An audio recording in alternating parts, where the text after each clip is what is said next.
So this is going to be a real unusual vlog. Now, if you've been following me, you know that I've been doing martial arts. Well, I did martial arts for nearly 30 years, give or take a couple of years, depending on time off because of injuries and because of laziness. So I did it for a long time, although I haven't trained actually about 3 years now. So take it for what it is. I'm pretty rusty. So in this video, what I want to do is I want to point out the biggest mistake, the single biggest mistake that most traditional martial artists make, what they don't understand about the major flaw in how they train. So let me point out one thing. It has nothing to do with the technique. The technique, all technique, whether it be a punch, whether it be a grappling move, whether it be kicks, elbows, headbutts, they're all relevant. They're all good at the right moment. So the mistake that most traditional martial artists make is in the way they train their techniques, because any experienced fighter will tell you is that the technique in striking arts especially is important, but is not nearly as important as several other things that separate the difference between good fighters and not so good fighters.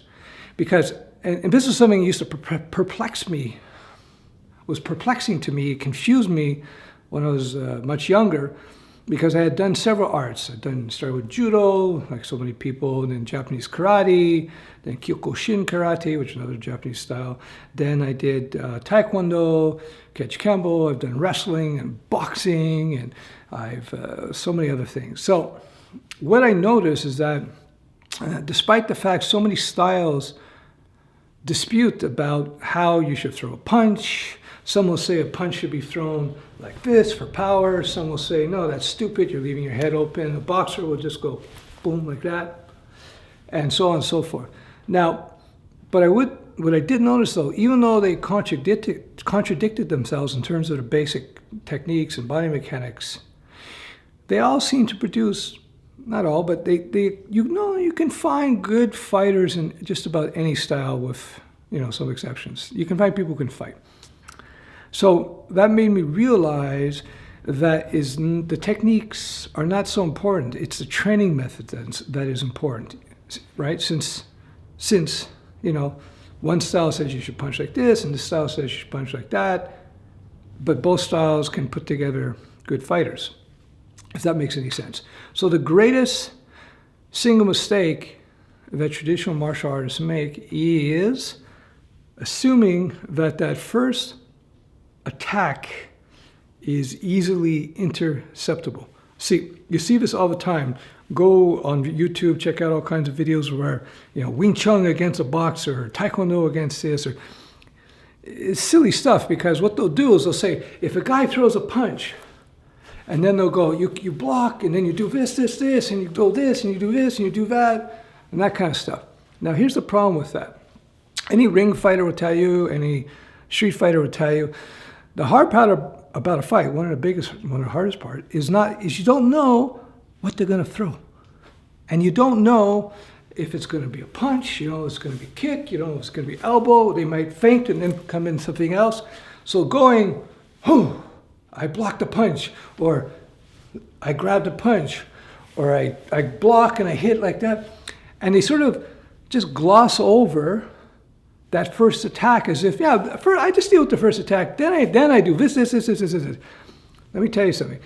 If you're good enough to be able to stop that first attack so easily, you don't need anything else, right? If you know that punch is coming, or you're so good you can anticipate the punch or the kick or the attack or the takedown or whatever, the techniques, what you do to the person afterwards is not that important. Because if a guy's coming, I'm so good I can go like this, then this person's toast. The person is toast.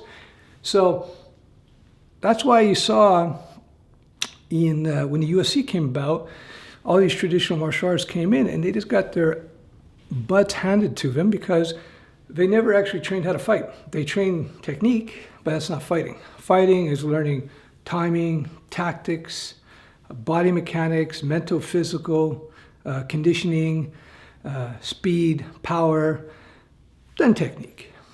You see, if you got most of those attributes I just mentioned really well developed, all you need is a punch, and you're going to destroy people who have 10,000 techniques, right? The reason you learn more techniques is so that you understand what people can do to you so you can defend against it. Any grappler will tell you that, like, try to get a wrestler, a freestyle wrestler, in a wrist lock, arm lock. It's next to impossible. It's next to impossible because they train, they spar so much. It's babyish for them because they know what's coming, right? They know what's coming. Try to take down a grappler. Very difficult. Why? Because that's what they train. They learn. They know how to prevent themselves from being taken down. Yada yada yada yada yada yada yada. So keep that in mind. The single greatest mistake they make is they ignore, or they just assume that first blow, that first attack, whatever it may be, somehow is interceptable, and then they concentrate on everything else. It's silliness, right?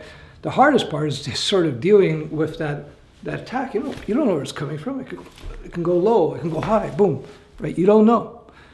So keep that in mind. Go watch the videos and recognize how they just sort of, again, they gloss over that first attack. It's like, okay, now the punch is there, so now I'm going to do this, and I'm going to do this. That's silly. It's that dealing with that first punch because you don't know what's coming.